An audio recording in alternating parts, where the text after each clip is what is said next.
So ako ito, so papagas na muna tayo. So meron pa tayo 3 bars. Eh since sa Mountain Province tayo pupunta, so kailangan mo natin magpa-full tank. So syempre, isa sa indicator natin yung magiging gas consumption natin papunta sa Mountain Province sa kwento. So pagas tayo. What's pa full tank? Pula tayo. Unleaded.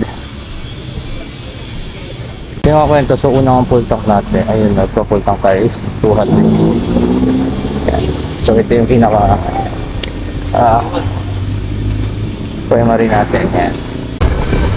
Yun, good day kakwento. So good morning, it's 12:30 na. Yan. So yun kakwento, sasamahan nyo kami ngayon sa aming biyahe. Papunta tayo ngayon ng Benguet, pero didiretso rin tayo ng Sagada. Baga mag-stop over lang tayo, kumbaga doon tayo, yung pinaka-transient natin sa Benguet kakwento. Yan. So syempre i-share ko sa inyo yung mga place kung saan yung mga pwede nyo puntahan kakwento dito sa Benguet at Sagada. Yan, mga tourist spots dyan kakwento, i-share ko yan sa inyo. Yan. Tapos isa pa kakwento, syempre i-check din natin kung magkano yung magiging consume ng gas natin, para syempre magkaroon kayo ng idea kung magkano syempre magiging budget nyo papunta dyan sa Benguet. Yan. So yung kakwento, so samahan nyo kami ngayon sa aming biyahe. Yan, so thank you kakwento. So lagi tayo mag-iingat. Salamat.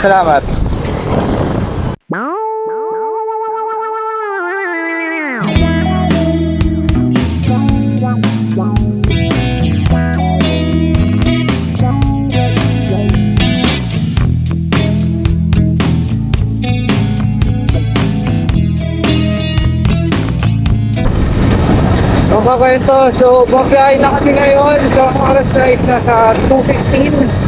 Yan. So dito na kami sa may Nueva Ecija. Papasok na kami na Pagkatatuan. Grabe kakwento, yung lamig. Wala pa kami sa Benguet, pero grabe na yung lamig. Ano pa pagpasok namin doon? Tapos yung mga medyo mag-iitilin naman. Ano mga estimated, siguro magliwanag na tayo makakapasok na Benguet kakwento. Yeah. Pero yung shared experience ko sa inyo ngayon, yung lamig, grabe. Woo! Nakakaano na, pero kailangan na magtuloy-tuloy na. Contact ko namin, baka naka 70.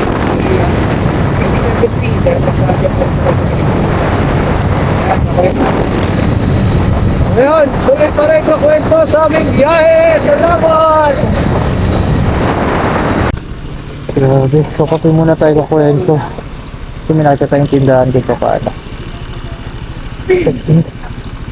Tumatagos na yung lamig din sa jacket ko. Yun kakwento. So stop over muna kami. Yan. So andito na kami sa boundary ng ng Nueva Ecija sa kanang Pangasinan. Grabe yung lamig. So stop over muna kami, kape-kape. Yan. Dahil tayo kakwento. Nasa anong Celsius na kaya dito? So wala pa tayo dun sa talaga sa pinaka-target na location natin, pero yung lamig, grabe. Yan nga kwento. So stop over muna kami dito na kami sa Ordaneta, Pangasinan. Yan. So meron pa kaming 2 hours, almost mga 3 hours pa rin. Tapos sa 100 kilometers sa Ordaneta, Pangasinan na kami. Ayun, pahinga muna. Yan. May dalawang magsitats. Pero ito, so tabay lang sa malapit naming biyahe papunta na ng papasok na ba tayo ng Kenneth Road. Yan, pasok na kami ng Kenneth Road maya.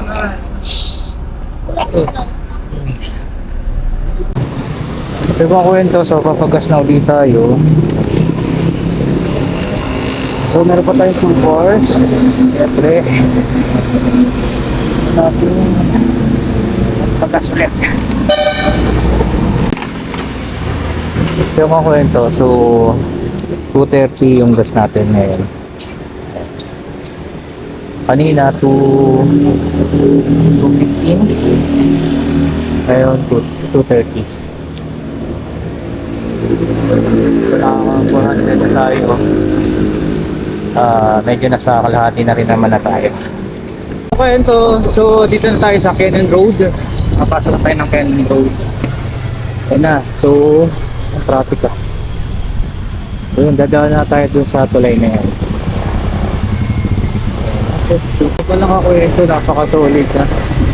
Nakikita mo na yung mga bulo-bulo-bulo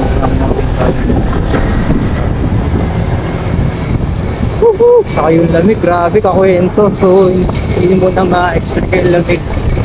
Mas lalo pa pag napunta na tayo sa mas mataas na daan. Medyo ito pa yung mababa eh. Magabungad-bungad pa.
Yung ang kwento, so stop over ulit kami. Yan.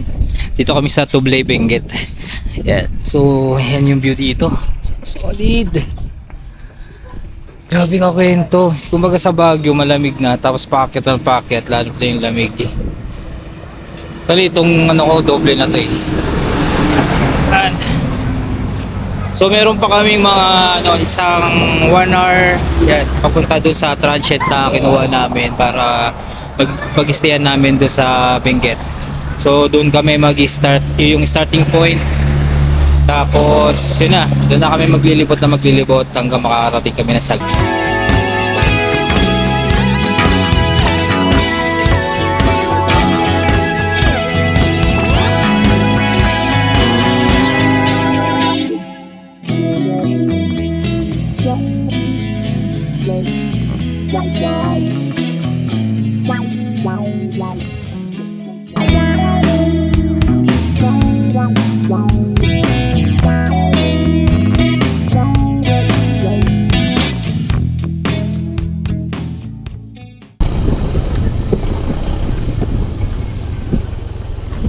Okay. Ay, sarap. Crunchy. Wow.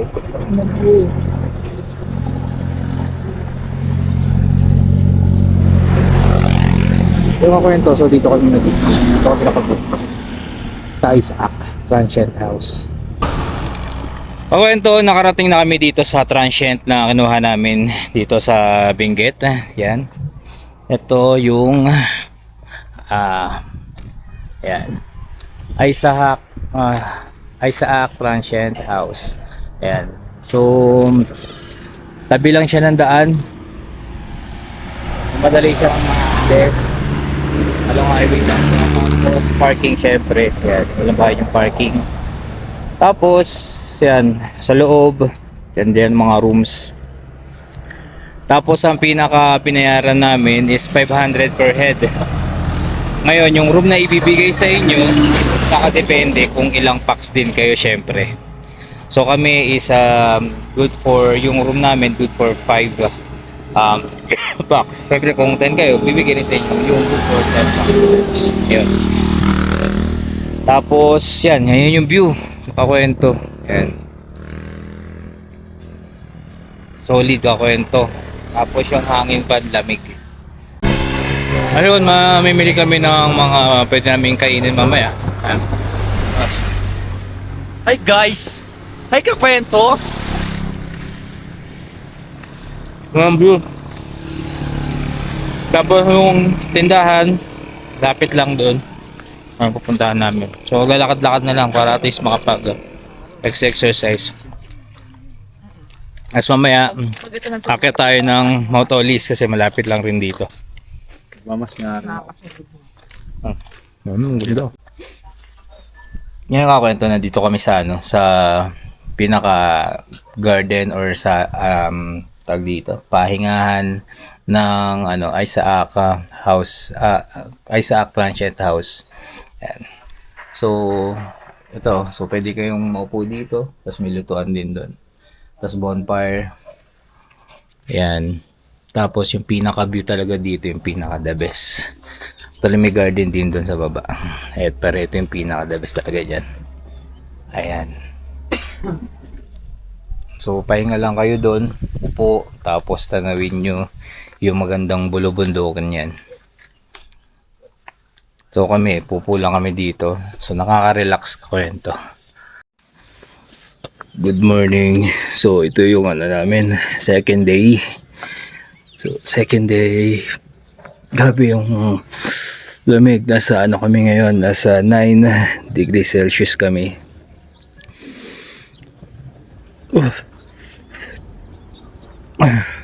Kahit na nasa transient kami, kumbaga yung last time kasi tayo nandito, naka-tent tayo, ramdam na ramdam.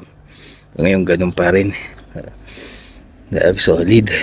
Solid talaga yung lamig kakwento. So kagabi tinry kong maligo, okay naman kasi may heater, pero once na nawala na yung heater, yun na naman yung lamig.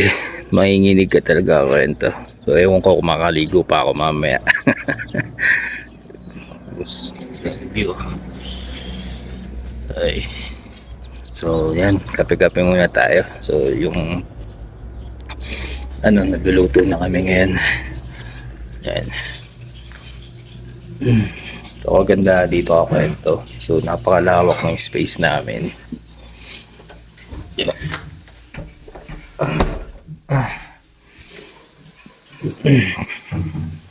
Solo namin yung lugar.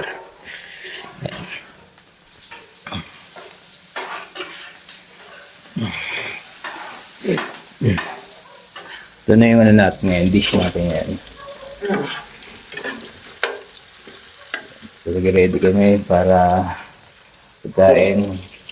Ito.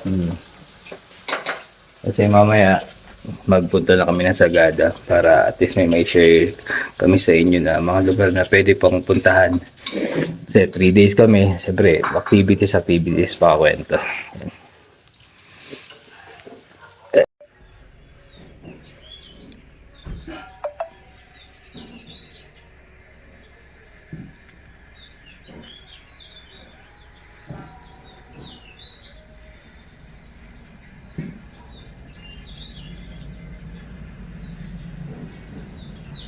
Kwento, supakin natin si Diego yan.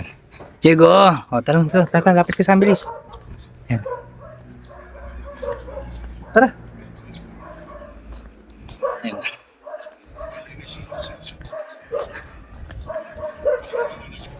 Yan. Laki niya, no? Paka-harmless na aso na ito. Pakabait. Yan. Si Diego. So dito tayo sa ano sa ambience and sa ambience garden kakwento. So tingnan niyo to, napakalaki na ito. Ano kayang halaman to? Laki. Ayan. So ito yung mga halaman dito, tapos ang gaganda ng mga ano dito. Ayan. Tapos ayan, so meron pa dun sa baba. Ayan, so sakop yun hanggang dun sa baba. Yun, pwedeng pagtambayan dun. Yun. Yun nga, syempre, kung hindi kayo naging, kumbaga di kayo residence dito or di kayo nag-check-in dito, may entrance na 100 pesos. Pero kung dito naman kayo nag-check-in, wala nang bayad. So, premium siyang ma-access. Yan. Gaganda, yan. Kwento. Yan. Solid, oh. Yan. Tapos baba tayo. Ganda. Tapos may mga ukayan pa sila dito, souvenir. Yan, mga halaman, ay mga bulaklak. Ayan. So hanggang doon niya sa dulo. Tapos yun pa, mga halaman. Gaganda ko kakwento. Ayun, nasa baba. Plus mo pa to. Solid. Kumbaga picture perfect talaga siya, just in case na mga gusto yung mga Instagrammable na pictures. Yan. Dito mga laman pa dun sa ano taas. Yan, punta tayo dun. Yan, so walang daan dito. Tapos yan, mga napakagandang mga bulaklak. Ang ganda pa ng pagkaka-arrange dito. Ayan, plus mo pa yung view, solid. Ayan, ganda. Wow, dito yung pinaka-solid. Ito, kakayantong ganda. Yan, pwede ko mai-recommend to kung just in case man na hindi kayo dito naka-check-in. Kasi tingnan nyo naman, bukod sa busog na yung mata nyo sa kakatingin ng ayan, mga orchids, yan, bulaklak, meron pa tayong napakagandang view ng Mountain Province. Yan, kakayento. Wow.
Yan.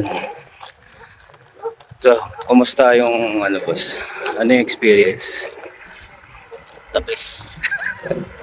Yung punta kami ng ano ngayon, ng tindahan, may check kami. Along highway rin naman yung tindahan. Yun, pumalo yung lamig. That's sabi ko pero syempre, unlike nung first day, yung sobrang lamig talaga. Pero ngayon, parang syempre, ano na kami, lokal na kami. Pangatlong araw na namin eh. Shorts na nga lang ako. Yan lang. Morning ka kwento. So ito yung pang fourth day namin, pang last day namin. So papack up na rin kami. Luto na lang rin. So ito yung kwarto na level, good for 5 packs. Yan. 8 packs closing. Luma lang tayo pero good for 8. Yan.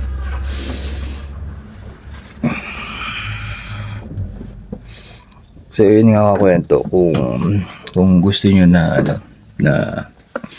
mag pabook dito, PM nyo lang ay sa Transient and Transient House. Yan. Tapos baba tayo sa pinaka dining area at sala. Yan. So ito yung pinaka dining area and sala. May TV. Yan, pwedeng gamitin yan. Tapos may free wifi na rin. Tapos ito si Diego. Yan, si Diego. Yan. Nakangasin niya. Bakit? Yan. Tapos ito yung kitchen. Yan. So dito free to use yung mga gamit dyan. Yung kalan. Tapos yung mga utensils dito. Yan, free to use yan. Tapos meron na rin nakaalat na water. Yan, para sa mga nag-check-in dito. Yan. Tapos merong CR sa taas. Tapos yan, so pwede kayo mag-bonfire dyan. May bayad nga lang na 500 pesos para makapag-acquire kayo nun. Tapos ito yung CR na may heater. Yan, yung pinang-heater niya. So, pwedeng labanan yung lamig. So, itong morning, nasa 9 degrees kami ngayon. Tapos, check natin yung labas morning. Testing natin yung umaga dito. Yan. Yan. So, ito yung background ko ngayon. Ang kukwento. Ayan. Maganda, paka-solid. Tapos ang binayaran nga pala namin dito ako ito is 500 per head. Per ano yun per one night. Yan. So ako, so tatlong araw, tatlong gabi. So 1,500. Which is good na yun para sa kumain ng 3 days, 4 days and 3 nights. Yan. Along highway lang to ako ito, so hindi kayo mahirapan na malocate yung transient. Lamig. Picture kayo para ipakita nyo sa mga kasama nyo. Pag bumalik baka Ma'am, ano nga itong ano nga to kasi kala ko orchids tomati. succulent, sabi mo. Succulent. Succulent. Cactus and Maganda. succulent. Ganda. Kayo po yung owner dito na no? Yes, ma'am. Yan, Yes, si ma'am yung owner. Yan. Pangalan niyo ma'am? Nanay Francine. Yan. Just in case na mag-ano kayo, PM nyo lang siya sa FB page. Tapos, yan. Sa Isaac Transient House. Tapos, syempre may libre na kayong visit dito sa Ambience Garden na napaka-solid sa kwento. Yan. Yan. Mabait niya si nanay. Lahat ng kailangan namin na ibigay niya ngayon. So yun, gagayak na kami syempre. Yan. Ngayon, tawag dun sa malaki na yun. Nasa taas. Ayun o. Ano yan? Yung malaki parang ganito. Ay! Agave. Agave. Hindi siya ano. Hindi siya aloe vera. Hindi. Ang aloe vera naman. Ang aloe vera, nandyan ang aloe vera. Yung mga maliliit. Oo. Agave. Ano pangalan niya? Agave. Hindi umaga? Agave.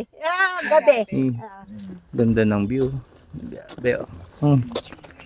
Ginay, thank you po. Okay. Ala, thank you so much, sir. Thank you so much, ma'am. Yung kwento, so pack up na kami.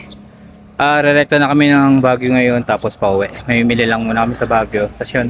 Yun, maraming salamat sa kay nanay at sa mga staff ng Isaac Transient House. Yan. Napaka-solid nyo po.